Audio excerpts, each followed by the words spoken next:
Hello, everyone. Welcome to Supporting Teachers During Distance Learning with PD. My name is Nina Sclafani. I am the Senior Events Coordinator at Tech, and I am so happy that you are joining us for this session. It's going to be a great one.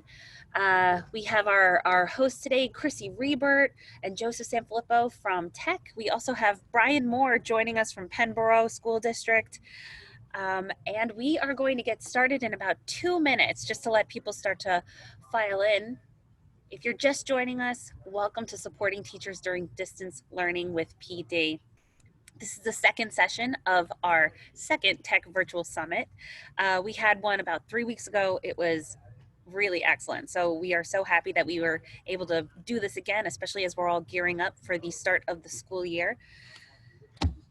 This presentation is really good, guys. I'm so happy that you signed up for it.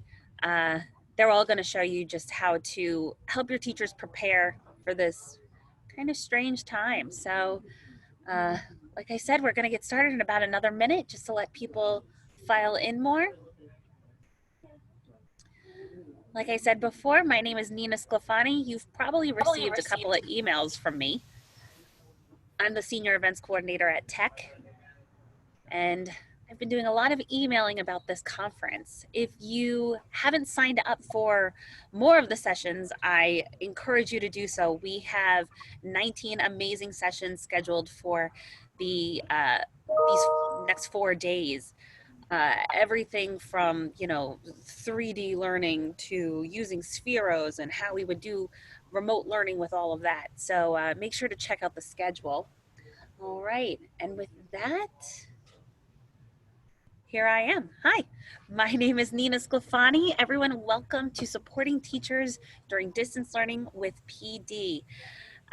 If you are new to Zoom, I'd like to show you, just if you scroll over your screen at the bottom, you'll see a Q&A box will pop up there. Click on that.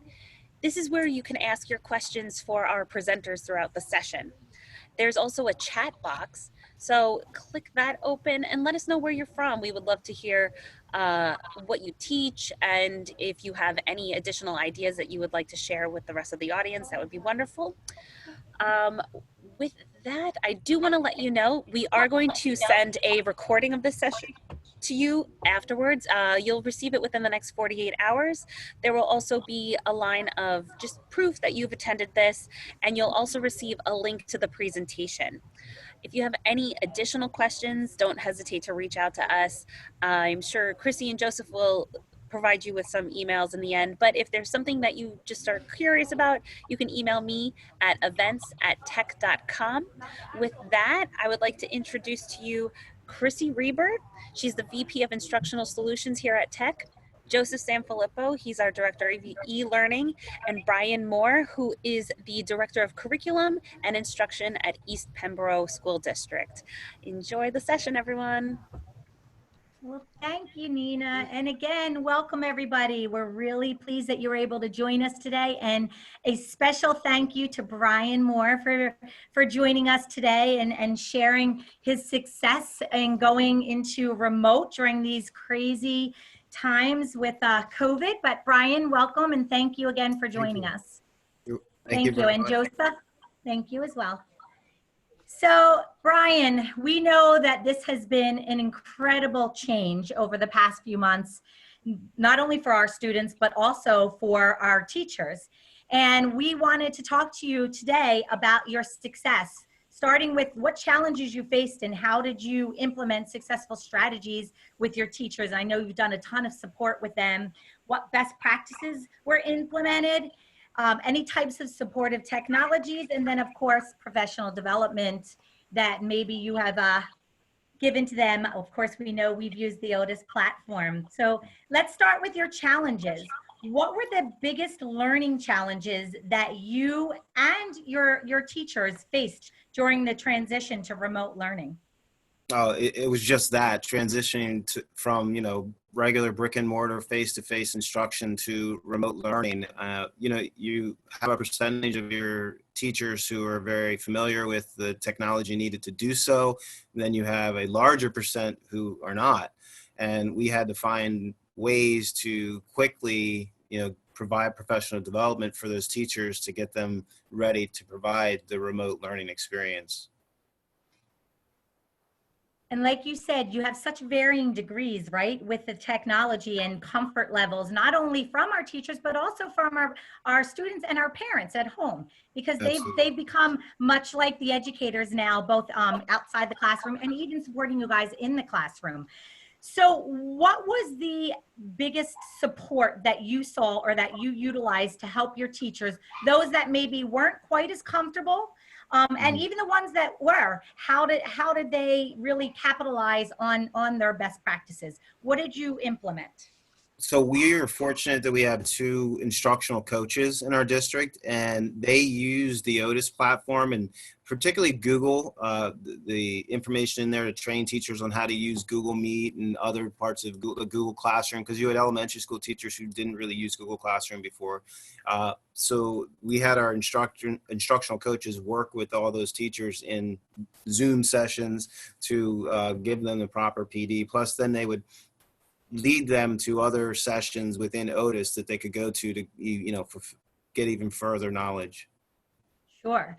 So with 2 instructional coaches, you're lucky, because some people don't have anybody to support, right, internally, other than maybe yourself. So with these 2 instructional coaches, you have how many teachers in district that they're supporting? Oh gosh, we have over 200 teachers, like probably about 212. Yeah, So we're a small district, but it's still a lot for 2 people. Well, 2 people to 212, that's a pretty amazing ratio to have to support, right? So you had your in-person instructional, and then you said you utilize OTIS. How did OTIS help you to meet these challenges? So prior to the permanent shutdown, like when we just got the first 2-week notice, we pushed OTIS out to teachers and said, hey, we know some of you need ACT 48 hours. This is a great platform you can use to get ACT 48 hours. So we just started using it in that way. But then as we got further into the shutdown, we realized, we need to, move into like remote learning for the rest of the year phase. That's when we really looked at OTIS very carefully and looked at which different sessions we could use to push our teachers' knowledge of remote learning and how to engage the students in that manner as well. Well, that's fantastic. And as you mentioned, OTIS does offer ACT 48 hours. So your educators were able to not only have the in-person support of your instructional coaches, but with OTIS, you also get the asynchronous piece of it so that they are able to participate in, I see Joseph sending up, yes, also for your CTLE in New York as well. But you also had the ability to maybe push out playlists for them that they were able to do their courses asynchronously on their own time. So with that combination, did you find that helpful?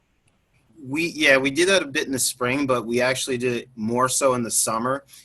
We have in our teacher's contract, they had trade days where they can do hours of PD over the summer to have different days off during the regular school year. And I worked with my instructional coaches to make playlists, which is so simple and easy to do. It's great. To make playlists to, form what we thought we were going to need coming to this fall. Like help with the Promethean board, getting better at using it, different remote learning. We also pushed out the social emotional learning sessions. We put all that together. We made special ed sessions. So we made a variety of sessions, and all the feedback I've received from our teachers over the summer is that they really appreciated the ability to use that platform and the fact that they could kind of pick and choose what to do too, because we gave them that option as well through OTIS. So I think that's fantastic, right? So it's important if you have specific initiatives within your district that you want to make sure that your educators are really following, you have this playlist. And as you said, it's very easy. And Joseph's going to show us towards the end how you can create this playlist. But Brian, you said you did them yourselves. So with our help, sometimes we'll have districts who will work with us internally to create these playlists. And these playlists are just a list of specific courses that align to your goals or initiatives within your district. And when you push them out to your educators, it appears on their dashboard. So when they log in, they know what courses they should be taking that were pushed out from you guys, right, from the administrative staff, but giving them the ability to choose their own. is really important too, because I'm sure there are specific courses that align to their needs, whether it's their grade level or their population, as you said, for special education, or if you have ENL or ELL students. How did you find the teachers received those playlists? Oh, for the most part, they really appreciated them. There were some who said, you know, I want to do a part of this playlist, but I want to do a part of that playlist. Can I mix them together? I said, sure, just give me a list of which sessions you did, and that's not a problem, because the analytics within the system as well, you know, gives me the evidence of whether or not people completed the different sessions that were in different playlists. We also, we purchased OTIS for the upcoming school year, and we did an add-on part where we can actually put in our own like customized PD. You know, if we're doing something with text-dependent analysis that we wanted to create with our coaches and post for teachers in a playlist, we could do so. So can you talk a little bit about two things you mentioned, because I want to make sure that our viewers on here have an understanding. You talked about analytics and you talked about customized. So let's start with the customization. Can you describe a little bit about what that was and how you implemented that and uploaded those? Well, we actually did not do any of the customization yet. We're working on that part. Yeah, but what we will be doing is, like, as we go into the year looking at specific PD initiatives we have going on, we'll create our own customized PD for that. We could have our teachers record themselves, etc., and then add that to OTIS as a playlist. And what was your second question? Oh, the analytics. So that's great. I'm going to stop you for 1 second. So what Brian's talking about is you guys do have the ability to create your own content and upload, in addition to the over 800 courses that OTIS already has on the platform. So you can do the combination if you do have an internal team that creates content.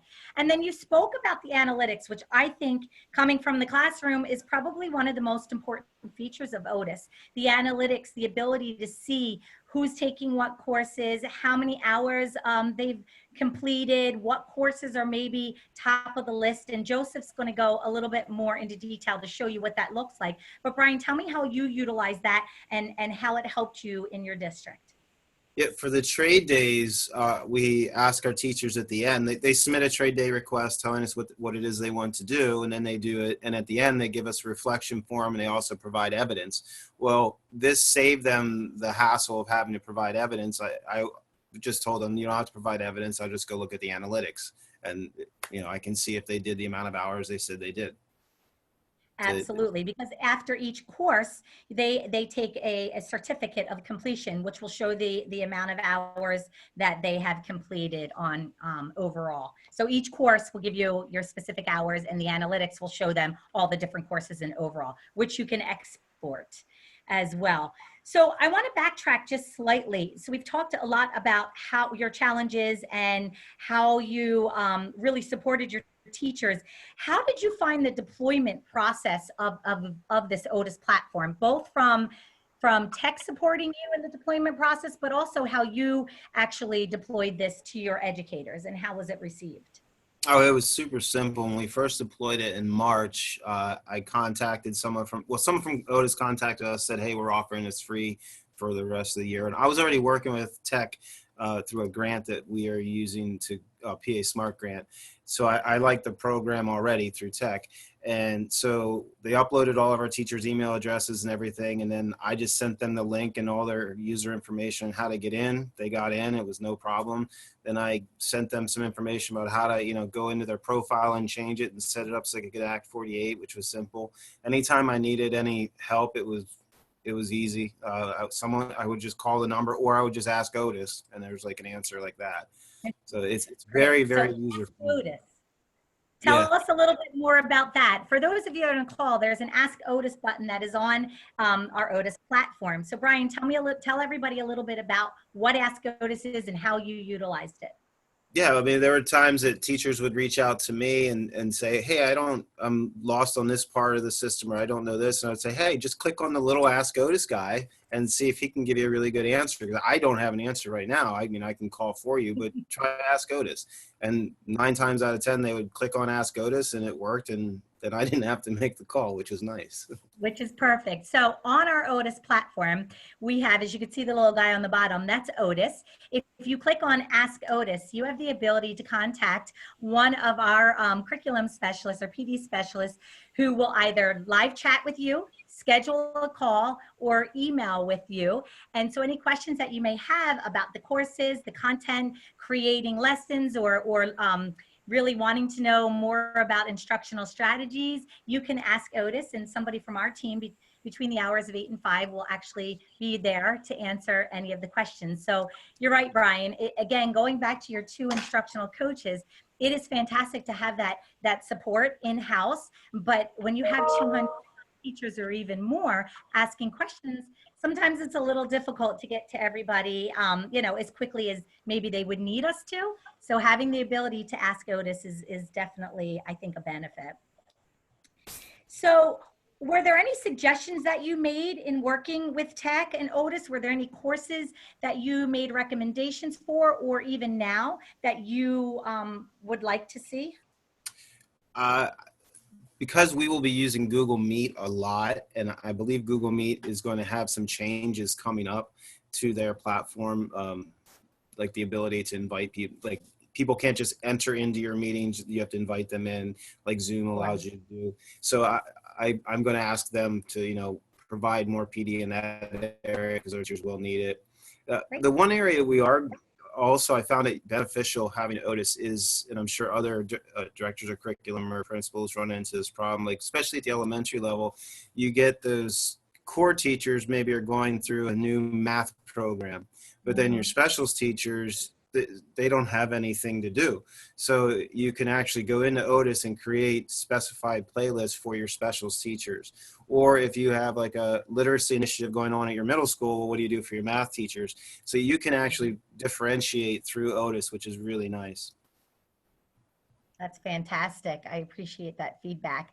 And as you spoke, you can actually make requests. A lot of times what you're requesting, other teachers or admin are asking for as well. And I know, and Joseph's, who's going to talk in a few minutes, our director of eLearning, a lot of times we'll take those recommendations and we put them on our roadmap moving forward. When we went to this remote teaching and learning in March, since then, we have over 112 courses and continuing on remote learning, because it was an immediate need, and we had so many requests coming in that we worked with the team to create those courses. So there is that ability to make suggestions, which ultimately is helpful to everybody.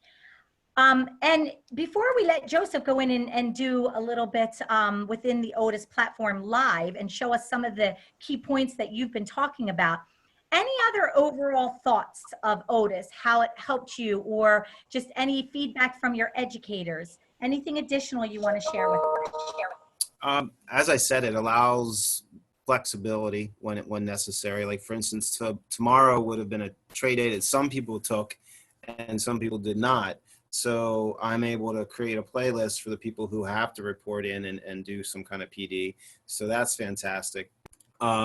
But overall, I mean, I'm just extremely happy with the whole platform. It makes PD development a lot easier, especially as I can differentiate. But everything I've heard back from teachers has been positive. They really like the platform. I would let them pick and choose more in the future. Even show them how to create their own playlists, and then they can actually differentiate for their needs even more, personalize it. Oh, that's fantastic. I appreciate that feedback. Well, I just want to recap a few of the things that we really talked about. The playlist you've come back to quite a bit. So that for your district has been extremely beneficial. You talked about the analytics, and I'm saying a few of these things to repeat because I want to make sure that Joseph hits on these. So the playlist, the analytics, you talked about the ability to have different types of courses. Joseph will go into the course library and show the different categories that you can choose from, as well as, what else did you have in here? The flexibility, and then Ask Otis, which was very helpful for your district. So when Joseph goes live, and Joseph, if you don't mind making sure to hit on those particular points, that would be extremely helpful. And Brian, as we're going through the platform, if there's anything additional that you think of, or you want to make sure that we point out that was most beneficial to you and helped you within these challenges and going to remote learning, please interrupt us and make sure that you you tell us to show it, okay? Okay. So I'm going to turn it over now. I appreciate so much all of your feedback and all of your answers to the questions. Joseph, I'm going to give it to you right now and let you show Otis live. And Absolutely, if you yeah. had Brian, feel free to put them in the chat. What's that? Brian, absolutely do appreciate the feedback and things like that. That is exactly how you explained it is how we would like to, schools to use it, as well as, the feedback on the Ask Otis, the teacher, and then especially with the content that you requested, we're as knowledgeable as we can about what exists in things like Google Meet. I'm sure you've done the same thing. Google's been saying there's going to be all these updates to Meet, hand raise, whiteboard, and we love recreating content after we just redid the content, of course. But we're waiting for Google to drop those things to do exactly what you're saying. Hey, we know there's going to be new features, whether it be Meet, Teams, Zoom, or everything else. I know that I attended the Google Anywhere event last week, and they went through all of the roadmap of what's going to be here by September. And we absolutely have on the plan of everything new that's going to be Google Meet, your anonymous knocking options, and as well as they are integrating Jamboard into Google Meet. So you'll be able to use a Google Jamboard during a Google Meet session. And I think a lot of teachers ask for that. Hey, while I'm on a Google Meet, how can I also do a whiteboard? And there's one easy solution besides, of course, there's other solutions there. So excellent. So yeah, don't hesitate to jump in, ask questions, things like that. I'm going to go through how to use the platform, talk about some of the things like playlists and uploading their own content, as Brian mentioned, but we'd love to hear any feedback or things that you have as well. So I'm logged in as a district admin where I'm on my dashboard where I have things like my progress. So it does work like Netflix where it picks up where I left off. So I just go back to a course and go from there. I can favorite courses, and I can also view those playlists that are recommended to me by my district. All of that's individually broken up in my dashboard as well. I can go to my progress tracker to pick up where I left off. So Ozobot Basics, 29%. I can see my achievements, so I can download my certificates. I can view my badges. And remember, Tech is a state-approved professional development provider. So for Pennsylvania, we are Act 48 approved. For New York, we're CTLE approved. For Texas, we are CPE approved. So any state that has a requirement of professional development hours need to be an approved vendor or provider of professional development. Tech is that. So no matter what state you're in, you know that you can get your hours to your teacher certification, as well as your district itself. We think that Tech works and Otis works best in a scenario where it's part of your professional development plan and culture, like Brian's school district with his instructional coaches. So they are not only saying, hey, this is where you can take courses on your own for these staff PD days, but as those instructional courses are meeting with teachers individually or in groups, hey, here's some other courses of support before or after the session that you're with me. It's just like a blended learning model with students. So kind of coming across the top here, we do run courses live most days a week, depending on the time of year. That'll definitely go up a little bit more, as the school goes. But for example, today, which is today is the 17th, our session was this morning, so it's blanked out, but tomorrow we're doing quizzes. Wednesday, Microsoft Teams to record screencasts, effective organization, Google Drive, and Classroom. You see there's a variety of content there. But if you're not able to be there live, then you can always watch anything archived. So there's those categories like our types of courses where they're product familiarization, tech-infused lessons. You can go by category where who you are, administrator, what are you using, Adobe, Apple, Canvas, or what you're doing. So digital accessibility, and even the customized content. So if I kind of scroll down here, I have NiceGate, I have Newburgh and Large City School District on my demo account. That's content only available to your teachers that you uploaded and created, just like Brian mentioned. If I go to any course, so let's go to Smart today. And I go in something, making routines, morning routines with Smart Learning Suite. that's very specific of not just using Smart Learning Suite, but doing morning routines files. I have a discussion, I have files and links, and when I'm done with the course, I have to take that quiz to get that certificate. Sticking across the top, we have our lessons. Actually, go back into the category. Brian mentioned about creating playlists. Anywhere you see those 3 dots as an admin is where you can create and share playlists to your teachers. So very simple to do. There's how-to videos. We also help you with that, have that conversations, because there's so much content there that you want to know what's available, and where our staff is willing to work with you to create appropriate playlists, either emailing in, or we'll talk about this more, using that Ask OTIS to help you as well. Lessons are lessons that we created for you to download to use, whether they're PDFs, Google Docs, STEM activities, smartboard files, whatever it may be. Our skills are broken up into different things. So while we have our full courses, our tech activities are lessons for teachers, like kind of 5-minute overview of using a technology. So here's a 4-minute video that goes through student objectives, teacher technology and materials needed, and standards, and then the procedure of delivering a lesson around, remote refrigerator, magnet poetry. All of those are associated to lessons you could download and courses that teach you how to use the technology available. So this one's actually using Google Slides. So that is why those courses are there. But the other skill sections are, instead of a full course, let's think of a really individual video. So like we were talking about with Google Meet and things. So I'm in my Google Skills. I go to Google Meet, setting up a Google Meet within Google Classroom. And when one of those new features come out, like how to use Jamboard inside of Google Meet, instead of watching a 30-minute course on everything that's new, you watch a 1 or 2-minute video of that particular skill. You see we have other categories as well, Microsoft, Smart, and we will be adding Canvas, Schoology, as well as iPad and iOS skills as well in the upcoming weeks. Kind of sticking across the top here, really anything else is under your profile, where your favorites, your playlists, your account profiles, and those teachers and administrators have access to do chatting, scheduling a call, or emailing a question. So however you prefer to have your response or your support is what you can get out of us. So because I'm assigned as an admin account, I'm gonna go to the little admin tab here that brings you the admin side of it. So there's some obvious that all platforms should let you do, like upload your users and manage your users.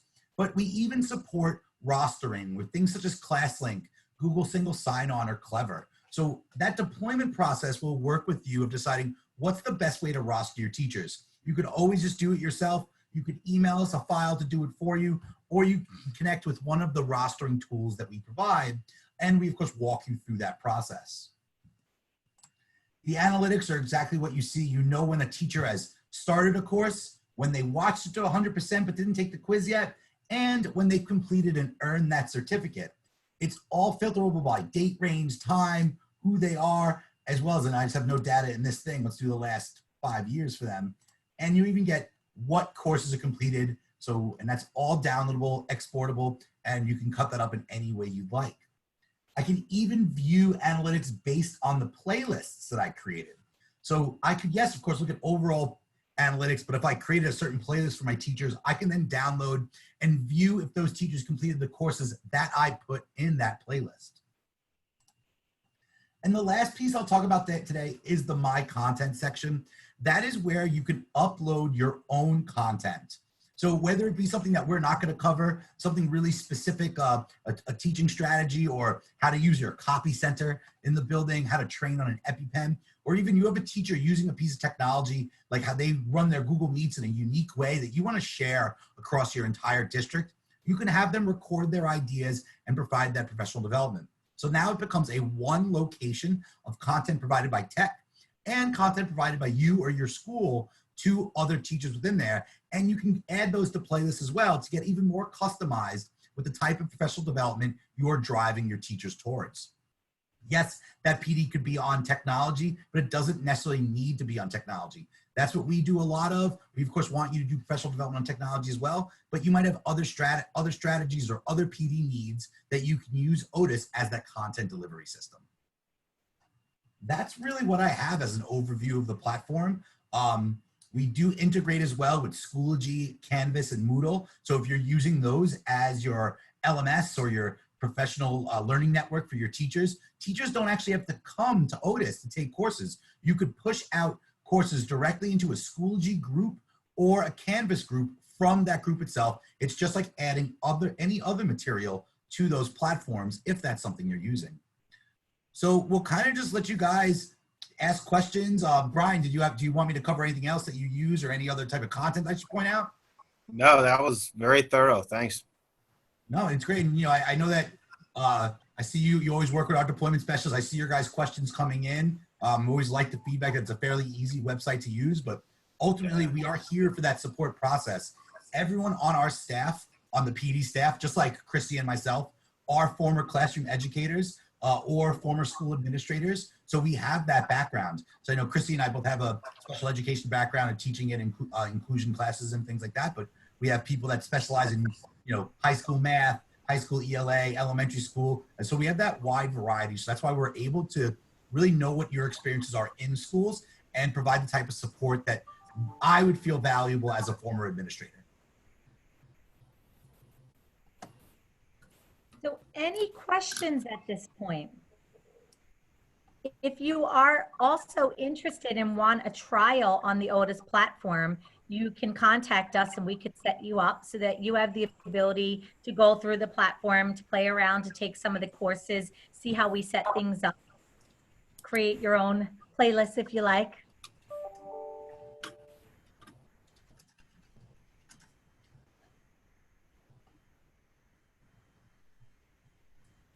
No questions? This is an easy group. What I would suggest, and if anyone doesn't use OTIS and want to take a look at it, I will put the link to sign up for free. So let me just get the website itself in the chat box. You can always create a basic account. There's about 20 courses you can access for free for the basic account. Or if you want to reach out to us at all, you'll get this information via email as well. If you'd want to know how this would work in your school district, how you could bring it into your school, or even if you're already using it, how can you get the most out of it to help us plan your professional development? Don't hesitate to reach out to us, create an account, and then just start learning.